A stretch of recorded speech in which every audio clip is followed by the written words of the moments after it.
Alright folks, and welcome to Wednesday Night Magic. I am Skybills, and we're going to be doing, from what I can understand, some Standard tonight. Remember, Standard is still fairly fresh right now. We're only a couple weeks into M20 at this point, and alongside with me I have Roguelink. We're going to talk about Standard for a couple minutes, and then we're going to jump right into some matches. Roguelink, how are you doing? What are you playing? Hello everybody. What am I playing? Well, I've been rocking a lot of vampires, and I've been rocking a lot of Boros aggro / tokens. A lot of fun. I know a bunch of people are trying to get vampires to work.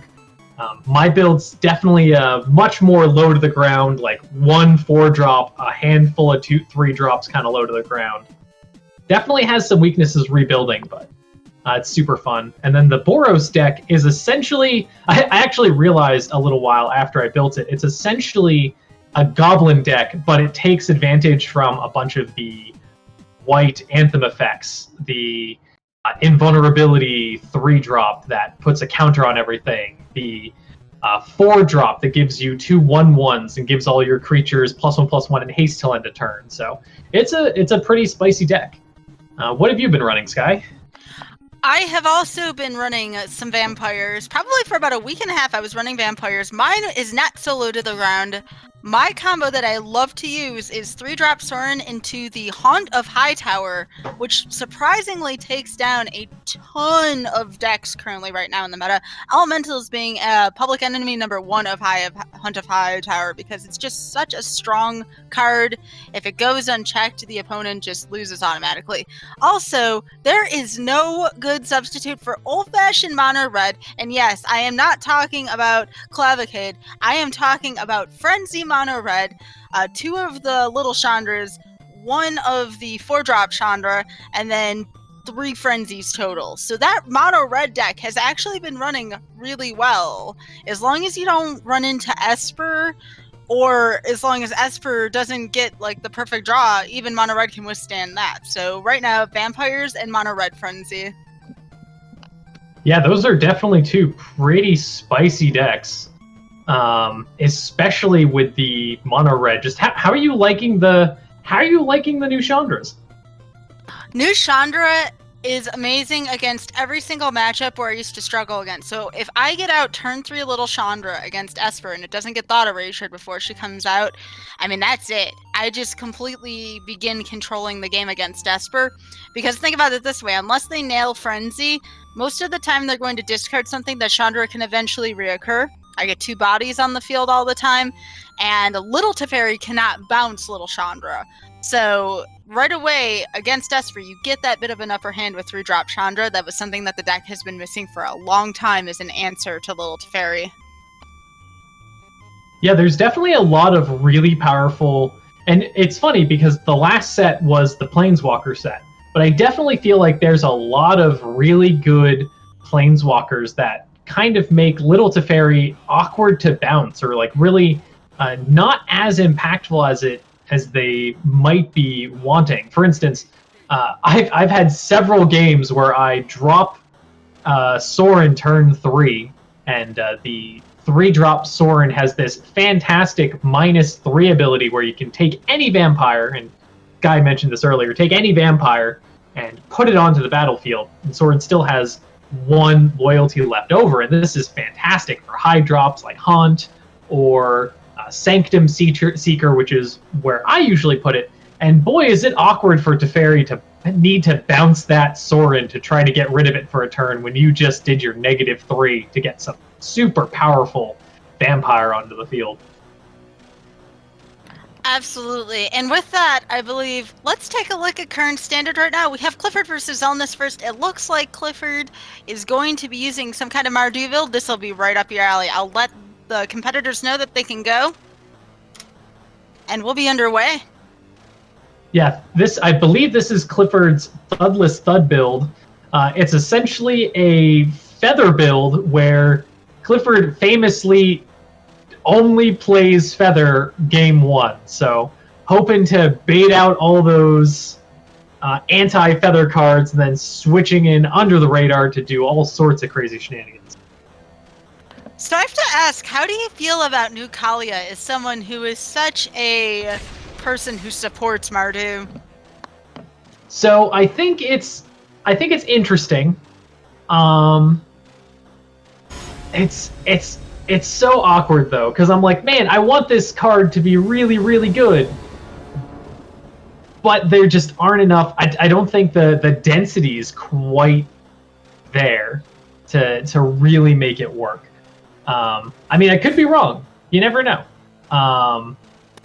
But it's certainly an interesting card, to say the least. Right off the hand, this looks like a hand that's right up your alley, Roguelink. Look at this. Hero of Precinct 1, Dreadhorde Butcher, and Aurelia. Oh yeah, that's going to be a turn 2 Butcher, and it looks like Zelnus is rocking vampires. I like this. I like not seeing any control right away. I feel like the last few months, especially War format, it was heavy control, and now we're finally starting to see some of these more aggro and even mid decks start to shine here. Yeah, last week we didn't have any vampires. I'm really curious to see how many people are going to be bringing vampires this week. And with just that much more time to prepare. One thing I want to think about going forward is, why would Wizards print such a powerful mythic in M20 like Sorin only to have all the utility vampires, or at least a good chunk of them, rotate this fall? It's something I want to think about going forward. Yeah, I'm definitely thinking that this isn't quite the tribal set, but I wouldn't be surprised if we have a tribal set coming up. Like, there's a lot of interesting goblin cards were printed, a lot of interesting vampire cards were printed, a lot of interesting elemental cards were printed. But I don't think this is quite a tribal set, so I'm wondering if Wizards is setting up for something even bigger next time. All right, we have Tajik with Hero of Precinct 1 here. I think you go for the... Oh, Clifford says no, I don't want to lose this, but... I don't know, it would have been kind of spicy for Tajik to do its thing, but also there is that looming Knight of the Ebon Legion sitting there, so can't say I blame him there, but Zelnus is currently stuck on mana, and that's something that Clifford will have to see. However, flipping the landing now, Zelnus now has 3 mana, and Sorin can now activate. Yeah, curious how Clifford is using Tajik on the defensive here instead of cracking in to get that counter on Hero of Precinct 1. Ooh, with a cast down. So that's going to clear out Clifford's board, giving Zelnus a pretty big advantage. Zelnus also being smart, getting out that extra token, and now Sorin can wipe out pretty much just about anything in Clifford's hand, excluding that Aurelia that'll be happening the next turn. Yeah, I wouldn't be surprised if Zelnus starts running away with one of those lifelink tokens, especially knowing that Mardu doesn't really have all that much bounce, so it's fairly safe to start pumping up one of those tokens. And now Zelnus with the second Sorin. If you think one Sorin's bad, try 2 on for size. I have definitely won at least one game using a Sorin sacrifice ability to get in that 3 damage, then playing a second Sorin to deal 6 damage to my opponent in one fell swoop. Now, Clifford was lucky enough to draw this isolated Chaffle. If Clifford uses Aurelia and Infuriate, he can wipe out the first Sorin. The problem is there's a second Sorin. He might also just be putting a ton of power into that Dreadhorde, but choosing not to attack with it, which I can't really blame him. He's probably going to be a bit on the defensive here. Fortunately, Aurelia is really good at holding down the fort. Yeah, and it is fair to consider there may not be a safe answer here for Clifford. I mean, Clifford is just getting overwhelmed at this point, and this speaks volumes also about Zelnus' ability to hold down the fort at 2 mana, which is very difficult to do, and Zelnus wins on mostly, we'll call it mostly in air quotes, 2 mana. Pretty impressive from that side. Clifford had a fair amount of creatures on the board. The problem is when you're up against 3-mana Sorin in a tribal vampire deck, that part's very important to point out. There's not much you can do to recover from it. And on top of that, Clifford didn't know Zelnus had a second Sorin on top. So it's pretty rough to start. Yeah, Zelnus showing off the power of super low to the ground vampires, where it doesn't matter how much mana you have, you can constantly pump out vampire after vampire after vampire. The cheap vampires in this set are just really, really good, whether it's the awkward blocker, Death Touch, Lifelink 1/1 for 1, or the Knight of the Ebon Legion, which is always a problem.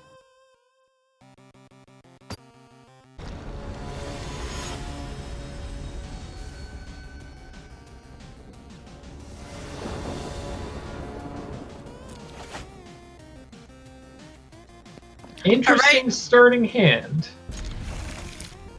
Did Clifford side that Fry in? I want to say yes. Fry's Oh, Clifford definitely, yeah. Clifford definitely sided that Fry in. Which I believe Fry includes black, or is it just white and blue? I think it's just white and blue. I mean, maybe you... Against Lieutenant, it's going to be good here. I would feel like Fry would be better if you saw Ivana, maybe? But again, you know me, I'm looking for excuses for more people to play Hana Hightower, so I do have an agenda there.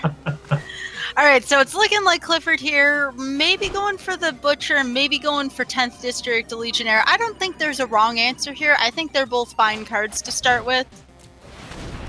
Yeah, it's hard to say. That 2 power is really awkward. Now the question is Zelnus going to let it in and start letting it run away? Okay, no, take the block.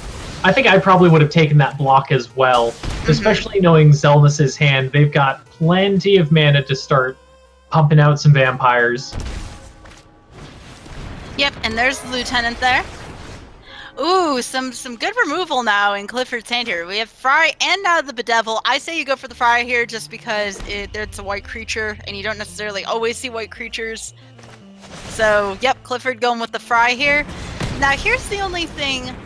I suppose if Clifford wants to get the 1 in, this makes sense. But y'all best remember, Fry is an instant speed spell. So sometimes when you have something that involves an Anthem-like spell, that could be really good to block with and to take some extra combat tricks over. So again, no wrong answer there, but just something to consider for the future, especially considering that Fry is an instant speed spell. Now the question is Clifford going to start pumping his Knight? And it looks like the answer is yes. So Ebon Legion, Knight of the Ebon Legion has an ability for 3. It can get +3/+3 and Death Touch.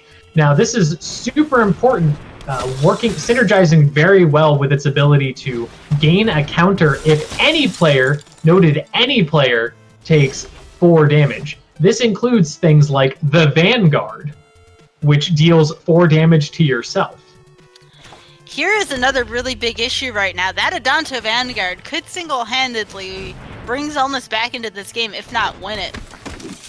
It could also be a downside of turning every single one of Clifford's removal spells into 4 damage to the dome for Zelnus, depending on how much Zelnus wants to keep a hold of that Vanguard.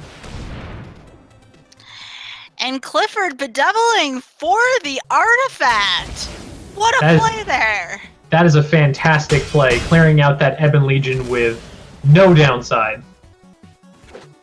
You gotta give Clifford props for that. That was even a play, I mean, not everyone sees that. Not everybody thinks go after the artifact, but Clifford making the right decision and sending this match into Game 3. Yeah, Zelda's playing the Sanctum Seeker, but realizing it's not going to be quite enough defense to get around a buffed Ebon Legion, decided to go for the concede. So, Roguelink, you said you played the vampires as well. Did you always set off Adanto Vanguard to pump the Knight of the Ebon Legion? I'm actually very reckless with my life when I'm playing vampires, and I didn't know if you were the same way with them. So it depends on what 2 colors I see on the other side. If I see red, definitely not. If I see white and blue, every single time.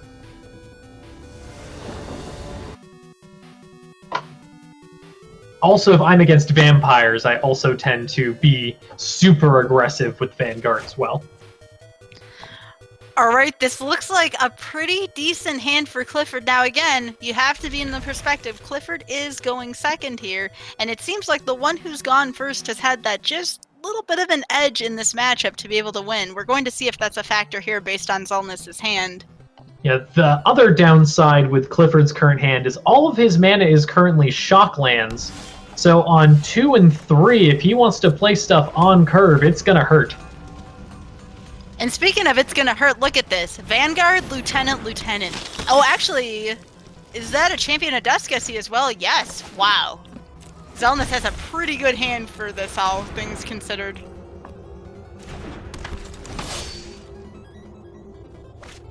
Clifford playing the Hero Precinct 1. Hero is going to be able to get a ton of bodies onto the board here. It's going to be real nice to get some chump blockers against that Vanguard. Next turn, though, that Vanguard's going to be even stronger. And yet again, just more shock lands for Clifford. Clifford being smart here, deciding, I don't want to pay all that right now. So, getting out the extra body with Hero Precinct 1, as Roguelink had said. Now, do you go in here with the Butcher? I would say yes, because I would be afraid of that Lieutenant. So, Clifford here.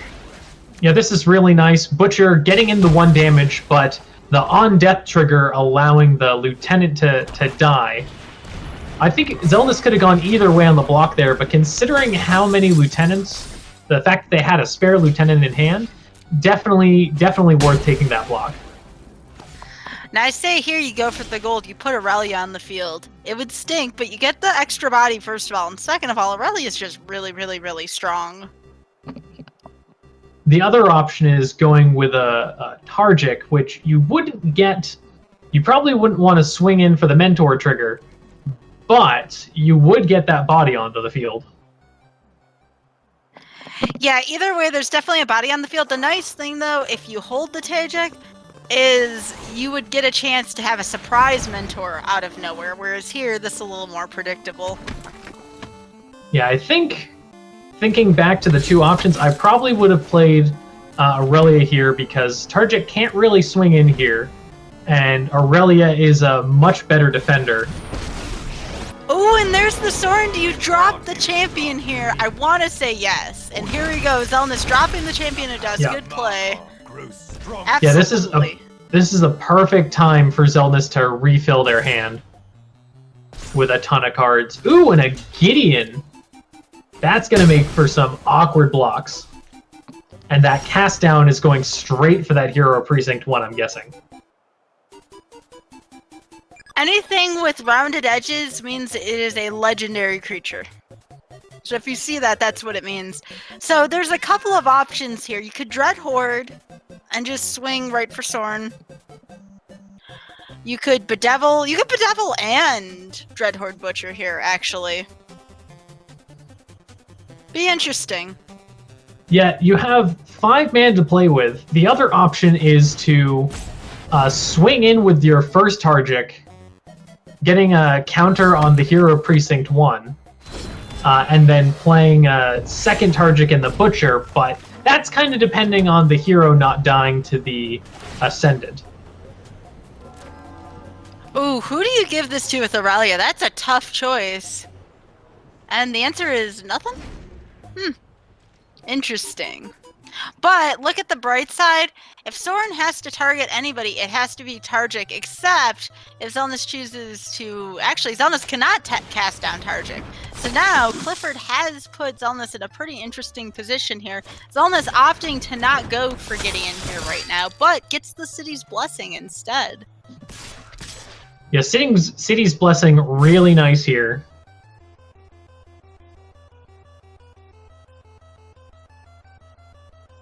Interesting turn. So going with the Aurelia on the Vanguard block here would be really interesting because you know somebody can't cast any cast down right now. You would be taking that gamble of them not having a mana in hand. So if you block with Aurelia here, Sorin actually cannot target anything other than Targic here because of Targic's special ability. If I'm reading Targic right.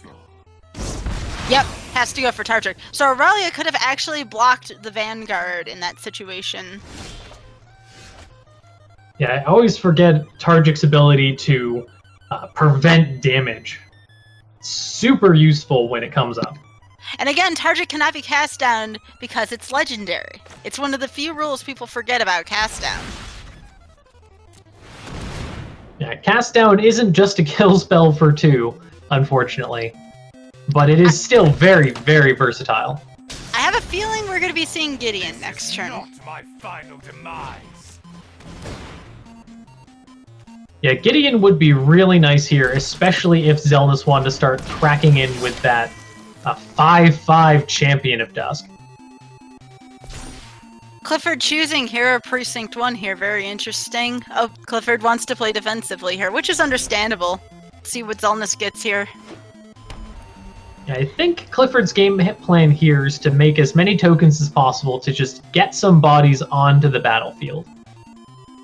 Xelnas here going for Gideon. Gideon Jura, at your service. Maybe giving the champion indestructible, Lend you my maybe, strength. would be an interesting play. Yeah, that's what I'm thinking, because it's not only going to swing for a lot of damage, so you're going to be tempted to start chumping away your board.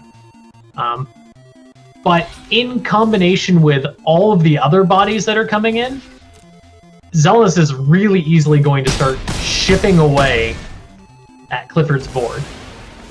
Clifford's also down to 3 right now, so Clifford cannot afford to swing with Aurelia, but that is an intervention that Clifford just drew. Integrity Intervention. Intervention works very much like Lightning Helix. And if you don't know, it kills something as long as it fits within the damage parameters, as well as gains life. This is a huge break for Clifford right now. And don't forget that Clifford can also attack with Aurelia because it gives itself vigilance. So this is awesome right now. What a draw for Clifford. Clifford going with the Lieutenant here. And that creates another creature off of Hero Precinct 1. Yeah, it's definitely going to gain Clifford some turns here. Not only getting a body onto the battlefield, but as Sky was saying, gaining that 3 life, which is very important here. Yeah, Now- Gideon's dead here. And do you go for the Butcher next? Because Butcher actually... Ooh, Clifford going for Gideon, but not quite finishing the job yet. I think Clifford notices he's down to 6, wants to try to do as much as he can to mitigate that. However, that isn't a Johnny in Xelnas' hand right here. Xelnas going for the Vanguard instead, going wide, which is respectable considering how much Clifford's down to right now. And Xelnas still has 19 life, so gotta respect the play. Yeah, I think Xelnas' plan here is to just go wide, I believe get in as friend. much onto the battlefield as they can, and if they can just keep whittling down Clifford's board, they'll eventually just be able to swing wide and Clifford just won't have enough blockers.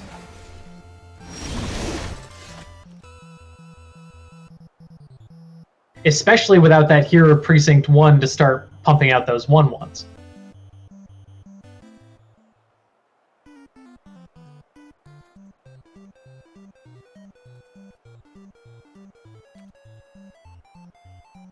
Xelnas dropping the Ajani, or oh wait, no, just mousing over the Ajani. Still Yeah. Clifford's turn. Yep, still Clifford's turn here. Clifford is going to go for Gideon here. Now, here's one thing I'm surprised. Again, 6 life, mind you. Did you drop the I Tajik am and not quite give indestructible. Dreadhorde Butcher some mentor? Because then it will do more damage in the long run. That's true, but I don't think this is a board that Tajik can safely swing into. And having both Tajik and another blocker tapped out doesn't seem like the best play to me here. Though Clifford is starting to get some of their board back, but it's going to still be really hard to swing into this. I understand you are in need of support. Indeed, the good news for Clifford is Aurelia could pump Tajik here, but there goes the Lieutenant again, and suddenly Clifford's in some trouble again. So Clifford still has one more chump blocker for that huge Champion of Dusk.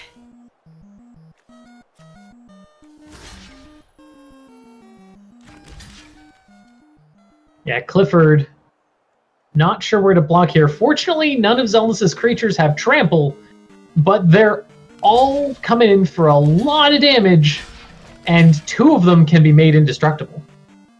And Clifford says, that's enough of this. I want this champion dead.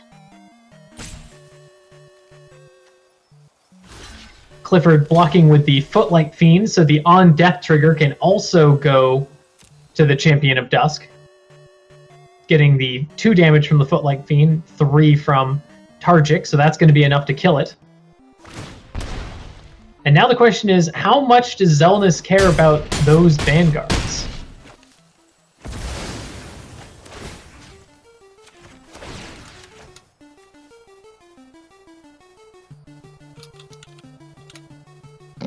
Ooh, Clifford going... There we go, I did not see that line. Clifford using the on-death hit, or on-death effect from the Butcher and the Footlight Fiend to go for the Lieutenant instead. Getting rid of that 1 bit of toughness from the champion and forcing the other Vanguard to also need to become indestructible. And with no cards in hand, Clifford might actually be able to come back from this. It just speaks volumes about how powerful Aurelia is as a card. And we underestimate that and we take that for granted because of the nature of the format right now. It just doesn't allow 4-drops to hit as easily. And it makes me wonder after this match, why do we not see Aurelia as frequently as we see Phoenix, other than maybe the lack of recursion on Aurelia's side? Yeah, Phoenix definitely has the advantage of... Or Phoenix definitely has the advantage of coming back and being pretty powerful, but Aurelia in the right situation can definitely take over games. Now, do you press here, by the way? Yeah, with that vigilance, Aurelia can just keep cracking in. And Xelnas is becoming less and less able to give that Vanguard indestructible. What I was thinking is, do you swing with the Butcher, now that you have 6 life and the board's less threatening, do you swing in at the same time? Because time here is still at a premium for Clifford, especially if Soren hits the field, then you attack, and then you drain. Clifford bringing Xelnas down to 1. What's the draw? Oh no! I called that one. Pressing with the Butcher would have been an interesting idea because then you hit the opponent for 2, and that's what you need in this matchup. However, that's not game. Yeah, not playing the Soren first. That's just gonna bring Clifford to 1. Oh, but going for the Aurelia instead. Oh, and there's Judith. Oh, hey, Judy. This is so spicy. How's it going? Roguelink's favorite here with Judith. Yeah. And yep, Seawolf calling it out in chat. Top deck fight. Not sure how their top decks compare, but Xelnas getting a lifelink token right out of the gate. Getting in for another 3? Or nope, taking out the Judith. That's absolutely the right play on Xelnas' part.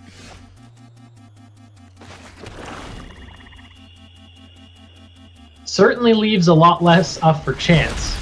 Xelnas definitely seems to be confident that they can win the top deck game here.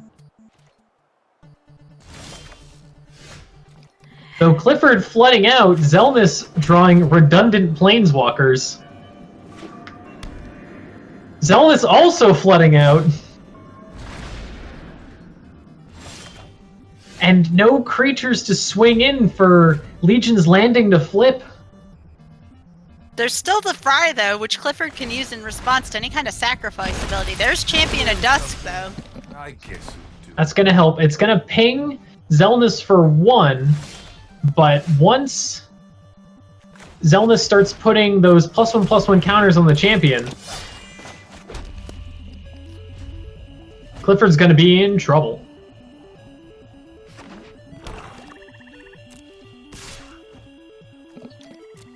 Absolutely the right play here from Xelnas. You attack.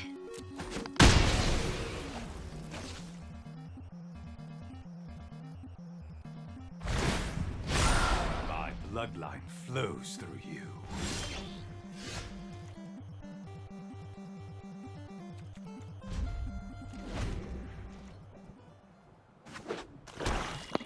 And that is it with the double fry draw. That is a GG, and that was something that we were talking about earlier, Roguelink, is that fry doesn't work against much of Zelnus' deck, unfortunately. There's not as many white creatures as there are black creatures in the deck.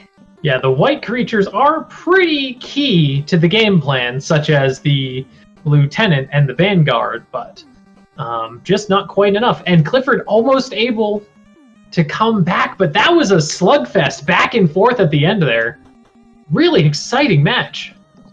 I would have loved, instead of seeing them draw the amount of lands that they did, for them to just draw things that were not lands, because that is the most exciting thing, is to see how the top decks interact. But you get two people drawing lands, it's kind of less exciting that way. Yeah, I think Zelnus was definitely, and I don't know Zelnus' deck too well, but considering how low to the ground their deck is, I wouldn't be surprised if they had a pretty low amount of mana, so they were expecting each top deck to be pretty spicy.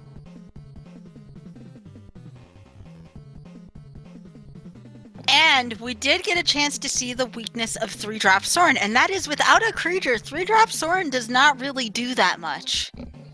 Right, Sorin, 3-drop Sorin is not that great when you're behind. It does everything you want it to, if you have a vampire. But if you don't have that vampire, it's pretty iffy.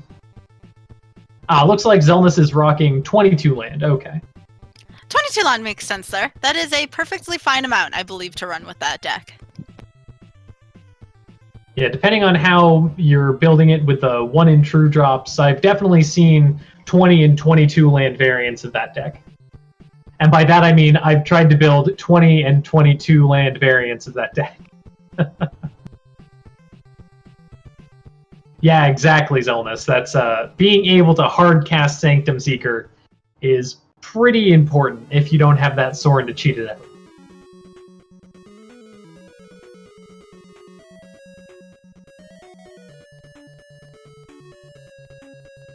And next up, we're fighting. We'll have Uncle Drake versus Claris.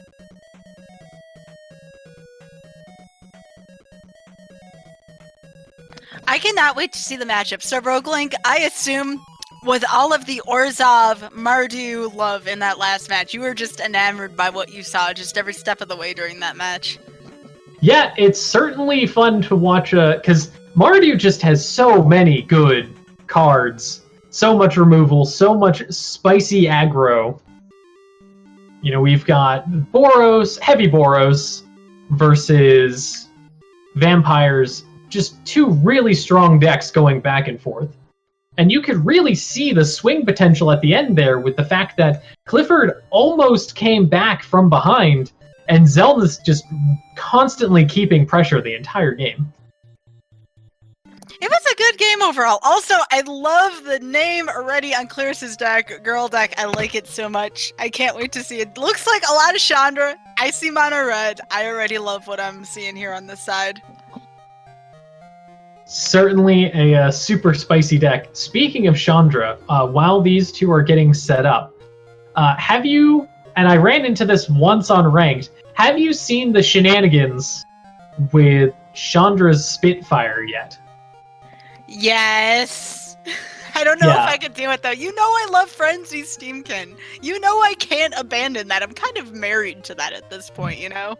So this happened to me, and I built the deck immediately. I haven't won with it yet myself, but essentially Chandra Spitfire is a 1/3 fire for 3 that whenever an opponent is dealt non-combat damage, Chandra Spitfire gains +3/+0 until end of turn. Now there's this card called Cavalcade of Calamity. Yeah, and it looks like Chad is already calling it out, where whenever a creature you control with power 1 or less attacks, it deals 1 damage to a player or planeswalker that creature is attacking. That's not combat damage. So I died to 3 Spitfires, cracking in for like 40.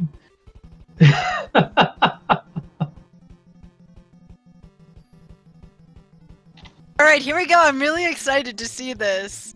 We don't know what Uncle Drake's playing either yet, but this should be a good matchup. I have a feeling this one's going to be very different from yeah, we know the it's one that we saw mono to red We know it's mono red versus something. I'm willing to bet elementals. Uncle Drake really likes elementals. I've heard them speak the highest praises about elementals, so I'd be surprised if it was something different. It is something different. We have blue-white flyers, Roguewing. Now This this is is a good match. This is good. I don't know if, because this looks like your standard real fast mono red, and I'm not sure if blue-white flyers can keep up, but I guess we'll find out. All right. So Cerulean Drake alone is going to be a big thorn in mono red because it has protection from everything. It cannot be harmed. It cannot be targeted. Now you have to consider. I know favorable winds will probably be played next turn. Unless Uncle Drake really feels like they're in trouble, they're probably going to play favorable winds here. Now, when Chain Whirler hits, does Chain Whirler hit everything? Because this is something I was thinking about before. I mean, not like it matters now, mind you, but, you know, if that Drake were to be a 1-1, I believe is damage ignored, or does it stick to that? So Chain Whirler does not target. Yes, So that's what I was it will thinking. get hit, but since the damage is from a red source, the Drake would not take damage. All right, so that's protection. And we were talking the other week about how protection is back, and it is one of the more powerful mechanics. Yeah, you can't target, you can't block it, and you can't deal damage to it. So it's definitely a lot of stuff. Now, I think Wizards has said, yeah, exactly, damage, equip, enchantment, block, target. So the one that we haven't mentioned that was brought up in chat is you cannot equip a creature with pro-red, for instance, with a red enchantment. If you give a creature pro-red and it has a red enchantment on it, that enchantment falls off. So yeah, as you can see, Chain Whirler comes in, no damage is taken, which that means Uncle Drake's Drake is going to hold down the board. That's a way to say things. Uncle Drake's Drake. All right, so hopefully at some point Claris can be better prepared for that Lyra when it hits the field. Lyra is so brutal and so unfair for mono red to go against. Yeah, having a 5/5 lifelinker with with evasion, it's pretty absurd. I played a decent amount of Lyra when I was running my Night Angels deck. Haven't played with her much lately, but I'm certain that there's definitely some players that are glad that she's rotating soon. However, if Claris plays Frenzy, this is still anybody's game. Experimental Frenzy plus Steamkin, and it looks like Uncle Drake does not have any removal for that Steamkin. That could still be enough to the face to win the game, depending on the timing if Frenzy is a thing in this deck, which I believe it probably would be. Yeah, I'm not sure what sort of mono-red shell this is, but it seems like fairly traditional mono-red, meaning the Frenzy's probably in here.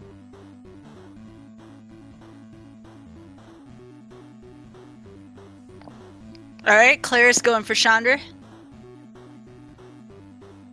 And why not at this point? You know, you have Firebrand on the field. Why not try to get the Storm Tamer?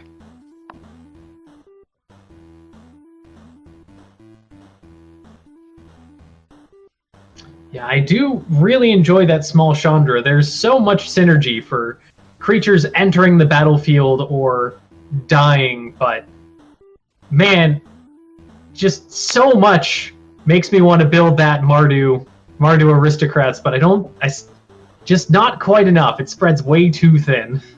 I'll tell you, if it wasn't for this Lyra, Claris would have the game, no questions asked. I mean, look at how horizontal Claris has gone at this point. It's really impressive. Yeah, Claris is going pretty wide, but Uncle Drake's going to start cracking in with a 6/6 flying first striker. Good luck dealing with that. Well, Claris can definitely keep up with it, as long as Claris can find some removal. And in order to find removal, you want Light Up the Stage. You want Experimental Frenzy. And if Frenzy comes out, I still think Claris has a chance here. Experimental Frenzy is just too powerful, even against a 6/6 Lyra. Yeah, fortunately right now, Claris has done a decent amount of damage to Uncle Drake, but that Lyra is going to start bringing that life total up pretty quick. Especially if they start cracking in and Lyra starts going on the defensive. Claire's also making a great choice here, not running the elementals in, just choosing to chill out until the proper removal is found. Very good way of handling that. You're keeping Uncle Drake on the defensive this way.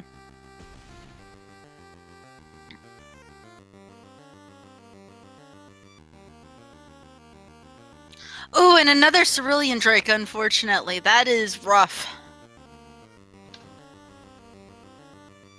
Yeah, but here comes Chandra. Ooh, another Chandra. Okay. Let's see what happens here. Let's hope. Is there a frenzy? No, it's another Steamkin. That's so much torture, too. Because Claire's is so close to the combo going off at this point. Claire's going all in, trying to keep up with Lyra's life gain. Cannot say I blame Claire's whatsoever for going with this. Yeah, I think they pretty much just have to swing in, do what they can. Yep, she's doing the best she can with what she has now. This is tough because do you keep the 4-4 here, which is very tempting, and both moves are quite valid, or do you take the mana away, get the other Steamkin, and hope for a Frenzy Chain? Unfortunately, I don't think there's going to be enough time for a Frenzy Chain with the additional +1/+1 to all flying creatures with the Eagle. Uncle Drake is going to be swinging in for 7 with that Lyra. Here comes Light Up the stage as well.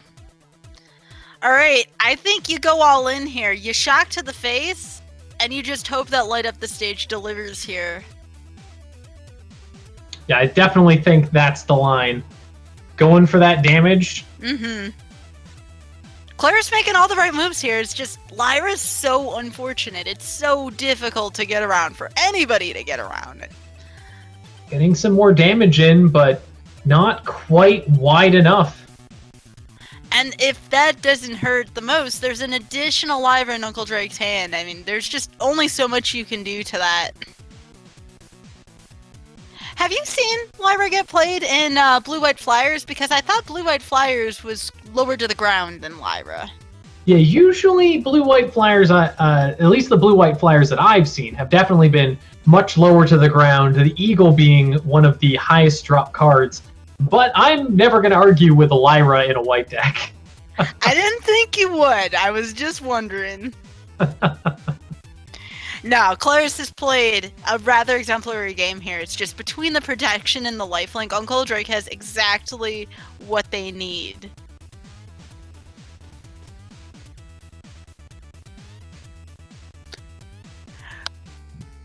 Both players playing a good hit game here. Claire's she just fell like that short. It was so close here. So let's see what she put into her sideboard. She has a Tibalt. She has a Coil, and there's Fry. Claire's has a really good sideboard. I can't say argue with any of this. Tibalt, definitely built for this kind of matchup. Well constructed. Yeah, several cards here. Fantastic against the Blue-White Flyers deck, or even Lyra specifically. I'm not sure if this game, like this particular brand of Blue-White Flyer seems to be a bit slower, but I don't think they can really afford to bring in that 6-drop. I don't think she'd put in the 6-drop. I would consider putting in Tibalt instead of 4-drop Chandra. Yeah, I could see that. Or even instead of 3-drop Chandra. Yeah, that's what I was going to say, is the Acolyte of Flame doesn't really seem to do too much here, especially with the Pro Red, with all of the relatively high defensive flyers. I think you cut the 3-drop Chandras for the Tibalt. Yeah, Tibalt's really good, and again, Claire's had a really good side deck for this matchup. I think we are going to be going to 3 here, unless Claire's just runs into a stopgap. That's tough. You have Light Up the stage there? I'd say go for it. But I'm crazy. Don't take what I'm saying at face value. Alright, there's some removal. in This is one. awkward, but I think I like this better than that starting hand. Oh, I would take the, again, I'm crazy, so I'd take the 1, but I like this one better. This is a better, more, safe hand than the first one. There's no argument whatsoever about that one. If that starting hand had 2 land, I would be right there with you. But only having 1, you're relying on getting another land drop to do that. Light up the stage shock on turn 2. If I see a 1-drop, and I see light up the stage and I see that I'm going first, I go for it, and that has lost me a lot of matches, but it's also really funny. Uncle Drake again, getting those dang Cerulean Drakes. They're just so tough to contest with here. Gets a nice little Firebrand though, but cannot do damage to those Cerulean Drakes, which is going to be a permanent blocker in this matchup. Protection's rough, Roguelink. Yeah, protection's pretty tough. I keep hearing that Wizards is mostly putting it here and likely in the next set as sort of a trial run, see how it goes, since the color-specific hexproof didn't really seem to work quite as well as they'd hoped. But considering the general response to protection, I'm not sure how long it's going to stick around. Also, too, it's worth noting that this isn't that much of a life gain deck, so I can understand why Claire's just wanted to use Lava Coils and Fries instead. You just get rid of the one problem causing life, then you don't have to worry about life gain. So, upon further thought about that side deck, I would definitely say Claire's did the right thing with it. Right, and another thing, too, unfortunately this isn't an option in red, but if a great way to get around protection is sacrifice effects. Especially untargeted sacrifice effects. So, for instance, if you have the, the evil undead planeswalker whose name I can't remember right now. You talking about Liliana? Yes, Lily, that's it. That one. That one. If you target an opponent to make your opponent sacrifice 2 creatures, there's nothing they can do about that. Or Liliana's Triumph, the much lower to the ground, not planeswalker version, forces your opponent to sacrifice a creature. And Angrath's Wrath, another fantastic example. I have to pick on you for that. That's in one of your that colors. was pretty bad. That was pretty bad. It's because I don't play zombies, so I never know. I can never remember her name.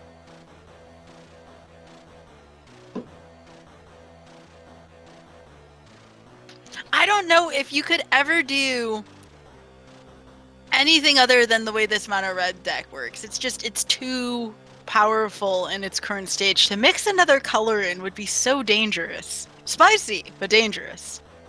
Yeah, I think if you mix in any other color, you're working with a significantly different deck.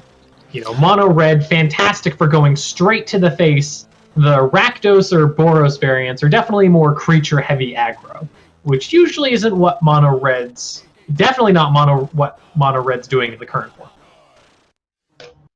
Also, exactly, it's called red deck wins, not red and another color wins. We're at a bit of a stalemate right now. Claire's is being very smart with her decisions regarding on who to take down and what to take down. But Uncle Drake just keeps drawing more and more stuff for that removal to go. As long as Claire's doesn't run into a Lyra, there's always hope with this deck.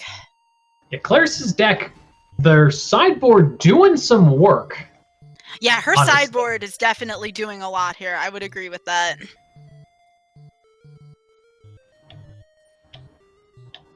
You have to use the shock here. You're pot committed at this point. No, do it!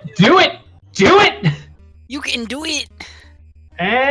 There we go. There you go. There you go.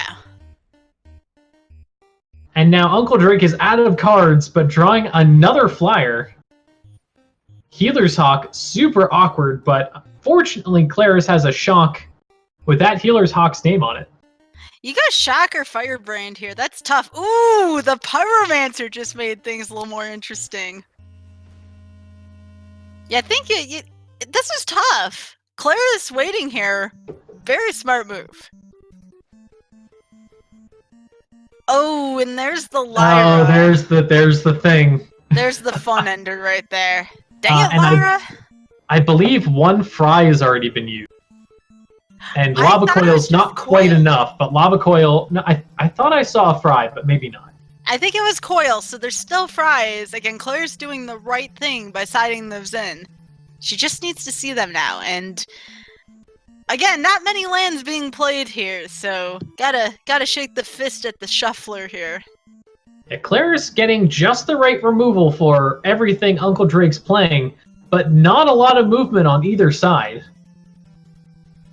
In terms of life total, and Lyra's just gonna have a huge swing here soon.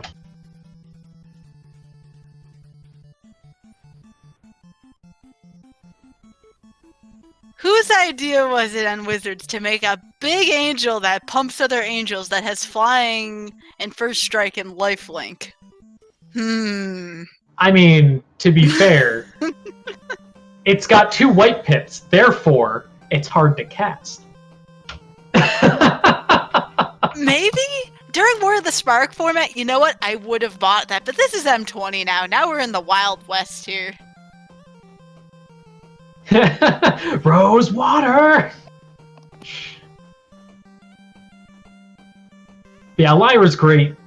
She does everything that angels want to do, and Uncle Drake getting the win. Claire is conceding. That was a bad matchup. Claire's playing very good games, but Uncle Drake just having their number card after card. Yeah, I mean, Lyra right there was the difference breaker in those 2 matches. If Claire's had the fry at any point and not going against Cerulean Drake, Cerulean Drake is one of the most brutal cards you can go up against when you're playing mono red. It's so frustrating. You can't do anything to it. Yeah, I would not want to be red, which I don't think I haven't, pretty much the only mono red deck that I play is Goblins, which still would have been pretty bad against that deck, but yeah, mono red is not great against that kind of deck.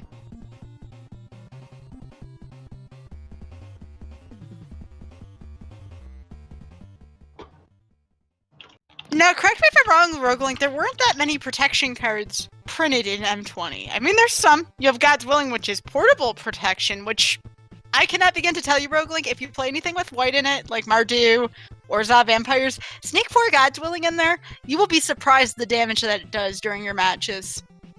I believe it's a protection cycle, and then God's Willing. I'm not sure what else there is so far. So you have the Apostle of Purifying Light, which is pro-black, the Drake, which is pro-red, Blight Beetle, which is pro-green, Unchained Berserker, which is pro-white, a red creature pro-white, and then Shifting Ceratops, which is a rare in this uncommon cycle.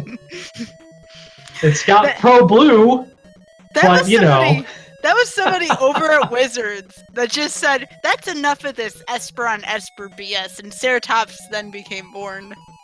So I think what happened there is they were like, we've got a giant uncounterable dinosaur that's rotating out. Well, we've got this protection cycle. Why don't we just make it uncounterable? Well, now it's a rare, so why don't we just push it further and give it all sorts of abilities? But it's M20 is a really good set. Like, I've been hesitant to play ranked and all that kind of stuff, but M20 has definitely breathed a lot of life into the format. Definitely split up a bunch of decks, added a bunch of counters to a bunch of decks, and I'm really curious to see what Archer, right? Archer, I think is the code name for the next set. Curious to see what Archery. Thank you. I'm curious to see what Archery brings to the table even further.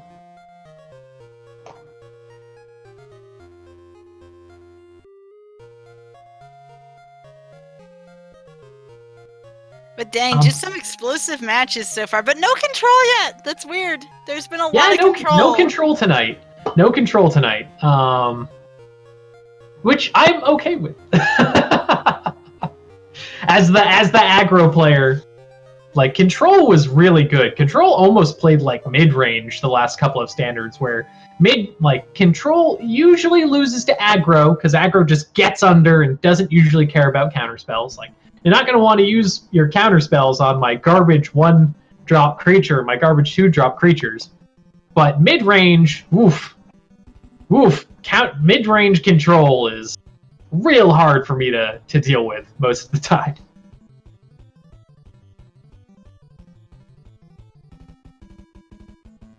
But I believe that is our last game for the night. Anything in particular you want to talk about, Sky, before we close for the evening? I would definitely encourage people, if anything, to play Ranked Best of 1. Remember, everybody, Nexus is banned in Ranked Best of 1. So take your own creativity. Go out there and show them what you're made of. Vampires in Red are very good. If you are more of the control mindset, Simic Flash, still a perfectly great deck. And there are a bunch of those builds online as well. If you end up playing against Simic Flash, just make sure you have something that's pretty aggressive, and don't sweat it if you can't seem to get things rolling. Going first in this format is pretty key, and it seems like more often than not, I'm going second. So try to have a deck that can do pretty well going second, and just anticipate and take a look at all the color combos, and pretty much in time after even a night of playing, you'll be able to know what you're going up against and be able to formulate a strategy from there. If you cannot afford all of these rares, which I can't say I blame you, lands are tough to afford, and you want to do a budget deck, any kind of red deck is actually doing really well right now, so I would recommend that. How about you, Roguelink? I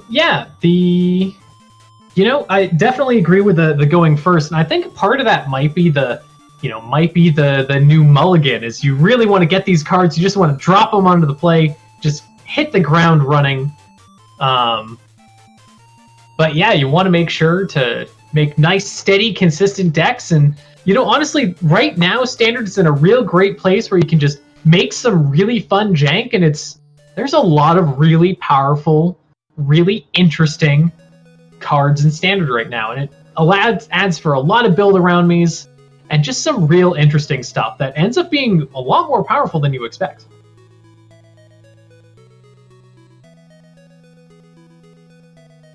And be sure to join us next week.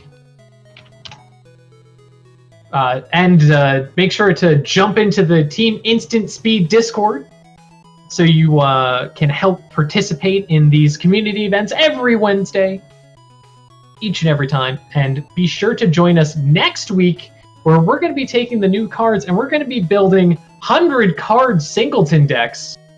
Ooh, I think I may need to talk to somebody about getting their 250-card pile back. I'll see what I can do. I know I'm curious to play with 100-card singleton, because I've got some pretty spicy decks, and who knows, I might just try to force that 100-card, there's more cards. Gotta force that 100-card Mardu Aristocrats deck that I keep piling stuff into, and now it's got things like the 3-drop Chandra, which makes and kills elementals every turn, which it sounds real spicy. I hope to see you all there. Absolutely. So I believe that's going to do it then, as Roguelink says. Again, we are here each Wednesday night, so please give the channel a follow. We're there on Speed Gaming 1 or Speed Gaming 2. So just stay posted to Twitter. We're also at Team Instant Speed on Twitter, so please give us a follow.